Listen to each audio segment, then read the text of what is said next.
sigawan. Aris, ano na naman ba yan? Kuya, ako na naman? Ha? Ako na ulit, ha? Ikaw, Israel, karantado ka talaga.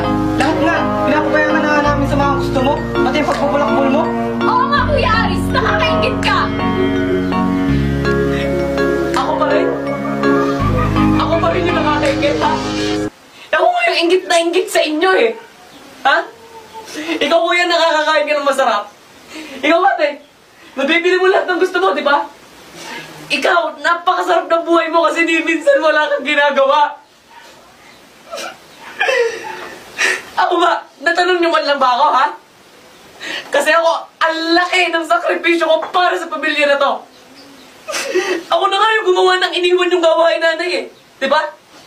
Ako na rin yung gumanap bilang tatay kasi si tatay lagi na lang nag-iinom.